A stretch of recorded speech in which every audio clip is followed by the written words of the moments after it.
Okay, we are here in Hamilton at a house we've been to previously, where there's a beehive up there. In order to get up there, given this roof so steep, I took off first the boards, so then take off this little bit of tin, which gave me a ladder to then be able to get into that section and take off the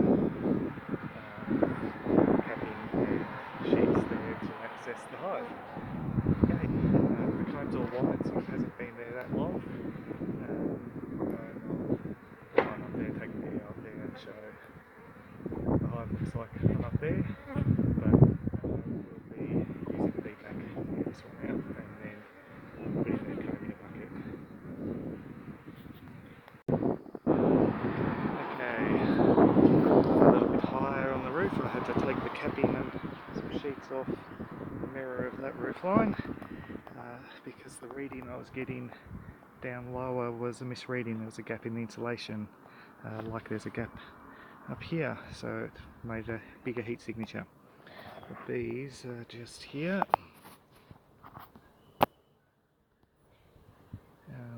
in a semi-complicated position.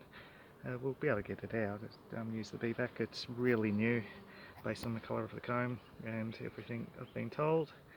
So because it's complicated, I'm going to use the bee vac and then put their comb in a bucket and frame up down on the ground.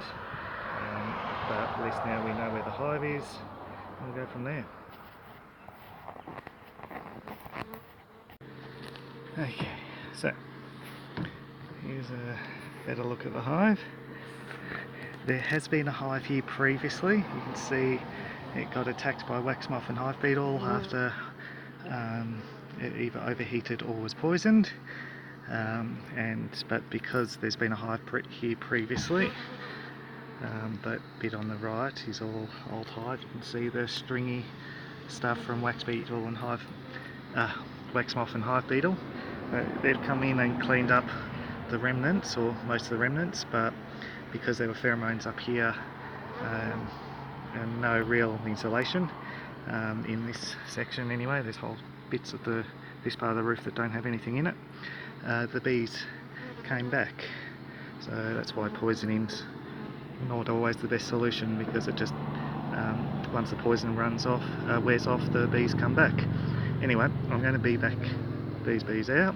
I've got a bucket to put the comb in and then frame it up when I get back down, and I've given myself enough roof off to be able to work safely, and yeah, we'll go from there. Okay, I've pulled out a couple of sheets so far. It's quite a decent hive.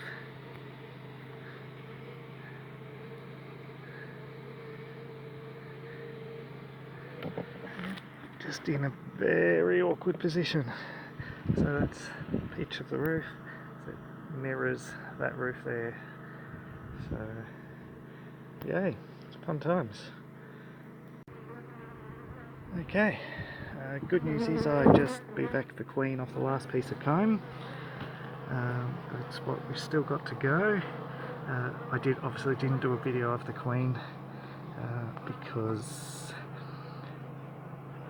sorry, I was just looking at something. Because it's a bit hard in the position I am to catch the queen in a video while bee vacing and maintaining my balance. So safety first.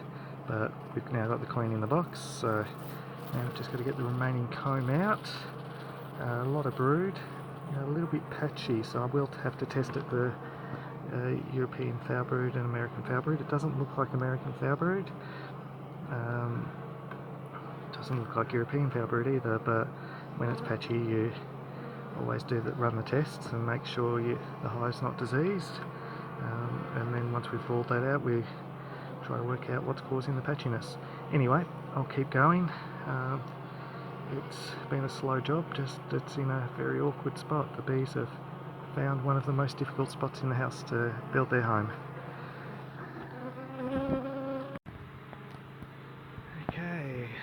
because I've got the queen and most of the comb, the bees have started running out trying to find where the queen's gone. But we left that one piece of comb there just to give them something to stay on, so we could just keep bee vacuuming.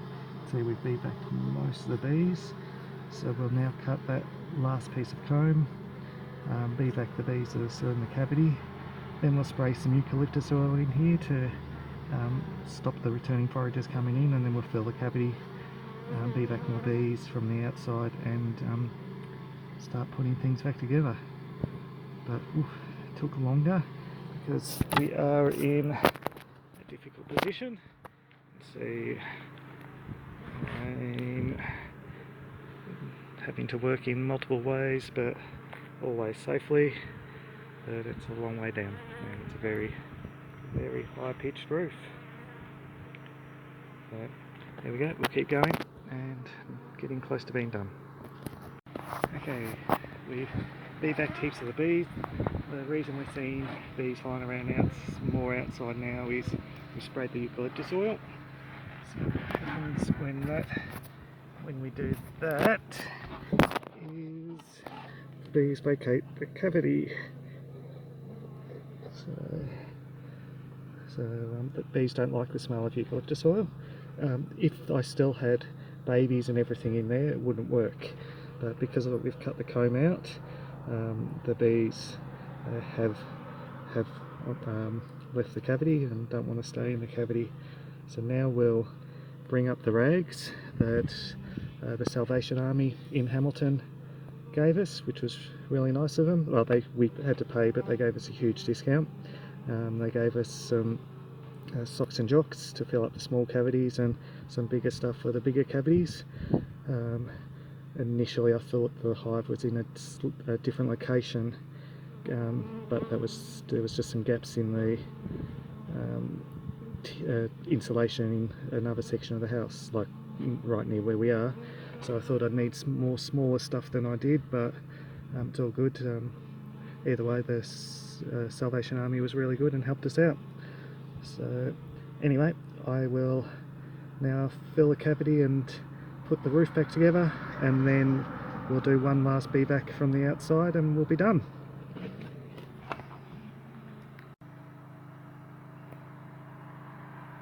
Okay, so I've filled up that cavity because there was an entrance in that cavity, and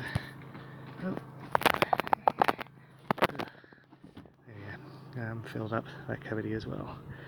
So awesome. Now we put the roof back on. Okay, so I've got the roof mostly back on.